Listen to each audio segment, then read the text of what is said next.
बिस्मिल्लाहिर्रहमानिर्रहीम। Next topic है ordering of cardinal numbers. कोई से भी दो सेट हों तो हम उनका साइज़ जो है वो कंपेयर करना चाहते हैं कि किसका साइज़ बड़ा है किसका छोटा है। तो ये हम कंपेयर करेंगे बाय यूजिंग इन इक्वालिटीज़। अगर डेफिनेशन है कि ए और बी हमारे पास कोई से भी दो सेट हैं। फॉर एग्ज़ाम्पल इससे पहले हम ये देख लेते हैं कि अगर ए जो है वो बी का सबसेट हो। फॉर एग्ज़ाम्पल अगर सेट 1 2 है ए और बी जो है वो है 1 2 एंड 3, तो ए की कार्डिनैलिटी बी की कार्डिनैलिटी से लेस है। ये तो था अगर सबसेट हो। अगर बिलफर्ज ए बी का सबसेट ना हो, ए में एलिमेंट्स हैं ए कॉमा बी और बी में एलिमेंट्स हैं 1 2 एंड 3, फिर भी इनकी कार्डिनैलिटी में ये रिलेशन है कि ए की कार्डिनैलिटी लेस है बी की कार्डिनैलिटी से। तो कोई से भी दो सेट हैं ए एंड बी, तो ए की कार्डिनैलिटी लेस आर इक्वल होगी बी की कार्डिनैलिटी से if A has the same cardinality as a subset of B और इक्विवेलेंटली देयर एग्जिस्ट 1 to 1 यानी इंजेक्टिव या 1 1 map F from A to B. अगर A से बी तक हमारे पास एक 1 1 या इंजेक्टिव मैप हो तो हम कहेंगे कि ए की जो कार्डिनैलिटी है वो बी की कार्डिनैलिटी से लेस और इक्वल है। हमने ऑन टू की बात नहीं की। अगर ऑन टू होगी 1 1 भी हो at a time onto भी हो तो हम कह देंगे कि वो इक्वल हैं। अगर ऑन टू ना हो 1 1 हो तो फिर वो लेस आर इक्वल है। और वैसे भी अगर हमारे पास दो सेट हैं, एक ए है और एक बी है, इसमें नंबर ऑफ़ एलिमेंट्स अगर इससे कम है तो ऑन टू मैप हम डिफ़ाइन कर ही नहीं सकते। फॉर एग्ज़ाम्पल अगर इस सेट में दो एलिमेंट्स थे और इस सेट में 3 एलिमेंट्स हैं तो एक ये फंक्शन इस तरह से बन सकता है या इस तरह से डिफ़ाइन कर सकते हैं, तो ये ऑन टू तो है ही नहीं। अगर इन दोनों में नंबर ऑफ़ एलिमेंट्स सेम हो या पहले सेट में नंबर ऑफ़ एलिमेंट्स ज़्यादा हों तो फिर हम यहाँ से इस सेट तक एक ऑन टू मैप डिफ़ाइन कर सकते हैं। तो हमने क्या कहा है कि ए की कार्डिनैलिटी लेस और इक्वल होगी बी की कार्डिनैलिटी से अगर हमारे पास एक 1 1 मैप हो ए से बी तक। हम ये कह सकते हैं कि द कार्डिनल नंबर ऑफ़ ए, जब हमने ये कहा है असल में हम यहाँ पर अब हम कार्डिनल नंबर्स को देखना चाहते हैं। जो हमने सिंबल्स एसोसिएट किए हैं किसी भी सेट की कार्डिनैलिटी के साथ, उनको चेक करना चाहते हैं। तो हम ये कह सकते हैं कि the cardinal number of A is less than और equal to the cardinal number of B. अब अगर हम ये कहें कि cardinal number of A is less than cardinal number of B, तो हम इसे इस तरह से भी लिख सकते हैं क्योंकि ये हमारे पास ए और बी इंक्लूजन में है तो ए लेस और इक्वल भी लिख सकते हैं। और इसका मतलब बट साथ हम ये लिखेंगे कि cardinal number of A is not equal to cardinal number of B.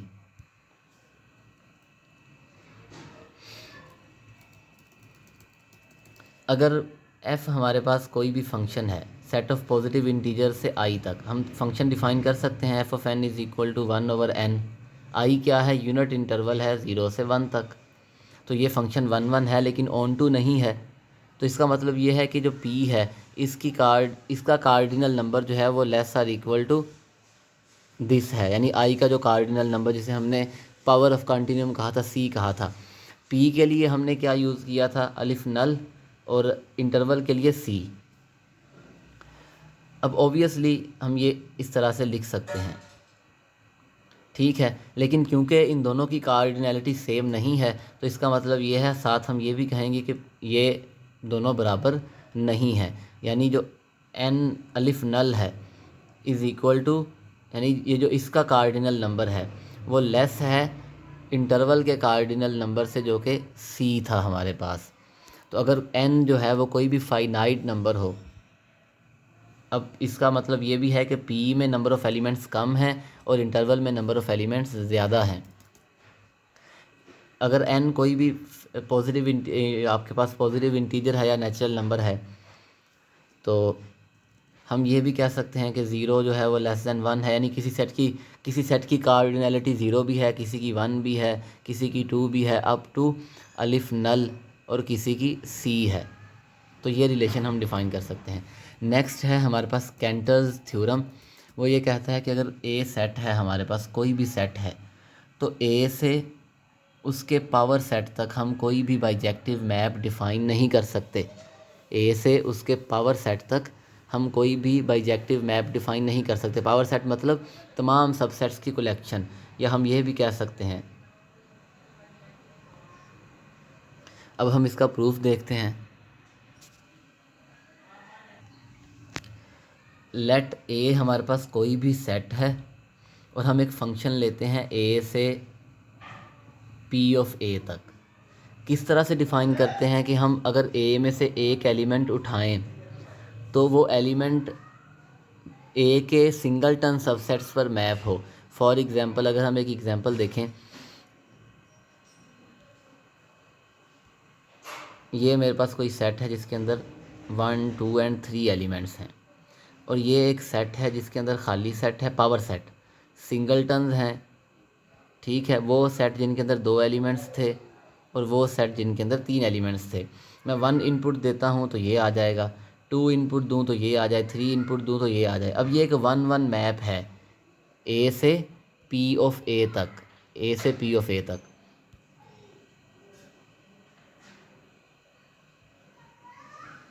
अब हमने क्या किया है कि एक फ़ंक्शन लिया है ए से पावर सेट तक।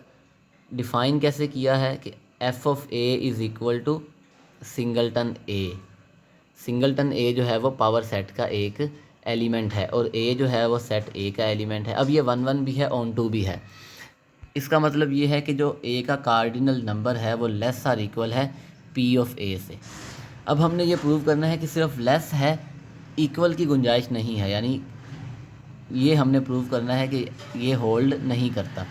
Cardinal number of A is not equal to cardinal number of power set of ए।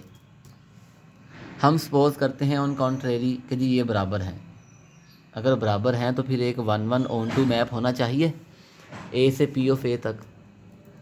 अगर ये बराबर हैं तो फिर हमारे पास एक बाइजेक्टिव मैप होना चाहिए ए से पी ऑफ ए तक। हम डिफ़ाइन करते हैं कि जी पहले हमने एफ़ लिया था, हम जी ले लेते हैं, या जो हमने पहले फंक्शन लिया था उसे आप जी कह लें, कुछ भी कह लें, कि जी एफ़ हमने मैप ले लिया ए से, थोड़ा डिफरेंट कर लें पी ऑफ ए तक, ये हमने मैप लिया है। अब जब हम इनपुट देंगे आगे हमें सेट आउटपुट में मिलेगा। क्या होगा, जब हम इनपुट देंगे तो हमें आउटपुट में जो सेट मिलना चाहिए, क्योंकि ए से हमारे पास जो मैपिंग है वो पावर सेट ऑफ ए तक है। ये 1 1 भी है और ऑन टू भी है। हम लेट करते हैं कि हमारे पास कोई ऐसे एलिमेंट्स भी हैं ए में कि जब हम इनपुट दें तो जो आउटपुट आए, जो सेट हमें आउटपुट में मिले, वो इनपुट वाला जो एलिमेंट है वो उस सेट में नहीं ना हो। यानी कोई एक एलिमेंट हमने लिया ए में से, हमने फंक्शन अप्लाई किया, हमें एक नया सेट मिल गया, हम कहते हैं जी उसका नाम A1 है। तो ये ए ऐसा एलिमेंट है जो ए में तो था लेकिन A1 में नहीं था, ए के सबसेट में नहीं था। फॉर एग्ज़ाम्पल हमने ये एक सेट लिया 1 2 एंड 3, और यहाँ हमने उसके सबसेट लिख लिए। हम कहते हैं कि जी 1 इनपुट दी तो 1 पर जो हमें आउटपुट मिली वो ये है। 1 तो ए में है लेकिन 1 इस आउटपुट में नहीं है। हमने इस तरह से एलिमेंट्स को डिफ़ाइन करना है कि ऐसे एलिमेंट्स भी हमारे पास ए में होंगे कि हम इनपुट दें तो जो हमें आउटपुट मिले, जो सेट हमें आउटपुट में मिले, ए उस सेट में ना हो, एलिमेंट ए जो है वो उस सेट में ना हो। तो हम ऐसे तमाम एलिमेंट्स की एक कलेक्शन बना लेंगे। हम कहते हैं कि बी कोई हमारे पास सेट है उन तमाम एलिमेंट्स का कि जिन पर हम फंक्शन अप्लाई करें तो एक्स जो है उस फंक्शन उस सेट में ना हो, एक्स जो है वो आउटपुट में ना हो। अब फॉर एग्ज़ाम्पल अगर ये कोई सेट था जिसके अंदर 1 2 एंड 3 एलिमेंट्स हैं, तो हम इसमें से हमने कहा 1 एक ऐसा एलिमेंट था, 1 इनपुट दी तो जो सेट आया 1 उसमें नहीं था, तो हम कहते हैं जी बी के अंदर एक ही एलिमेंट था। तो ऐसे जितने भी एलिमेंट्स होंगे उन्हें हम बी में रख लेंगे। हमने बी एक नया सेट खुद से डिफ़ाइन किया है। ऐसा सेट है, ए के उन एलिमेंट्स का सेट है कि जिन पर जब हम फंक्शन अप्लाई करते हैं तो जो हमें आउटपुट मिलती है, जो सेट हमें यानी x जो है वो a में तो है, लेकिन x पर जब फंक्शन अप्लाई करते हैं तो जो हमें आउटपुट मिलती है x उसमें ना हो। ये हमने b को डिफ़ाइन किया है कि b क्या है, x such that x belongs to a और x does not belongs to f of x a। अब अगर b में वो एलिमेंट्स हैं कि जिन पर x अप्लाई करें तो जो नया सेट मिले हमें आउटपुट में x उनमें नहीं है, तो जाहिर सी बात है हमारे पास एक ऐसा सेट भी होगा कि हम फंक्शन अप्लाई करें तो x उस आउटपुट में हो। यही दो सेट बनेंगे ना। b में तो वो एलिमेंट्स हैं कि जिन पर फंक्शन अप्लाई करें तो जो आउटपुट में सबसेट हमें मिलता है x उनमें नहीं होगा। तो इसका उलट क्या है, वो एलिमेंट्स फंक्शन अप्लाई करें तो x जो है वो आउटपुट वाले सेट में भी मौजूद हो।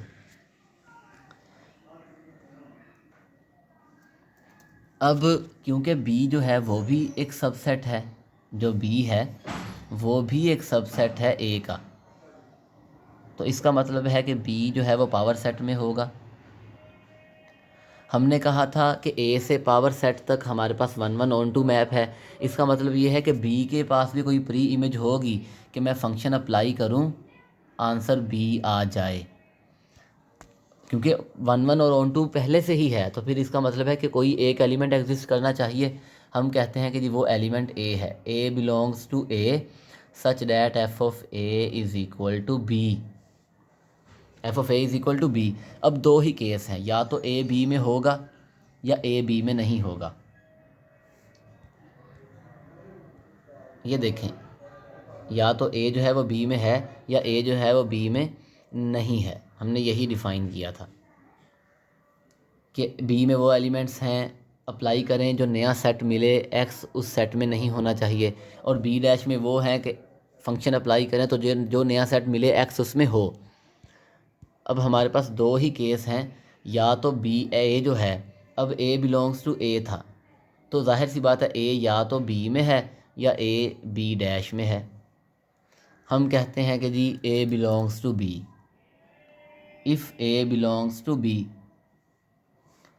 अगर a b में है तो हमने b इस तरह से डिफ़ाइन किया था कि b में वो एलिमेंट्स हैं, हम फंक्शन अप्लाई करें जो नया सेट मिले a उस सेट में नहीं होना चाहिए। अगर x b में है, f ऑफ x जो भी नया सेट आए a1, तो x जो है वो a1 में नहीं होना चाहिए।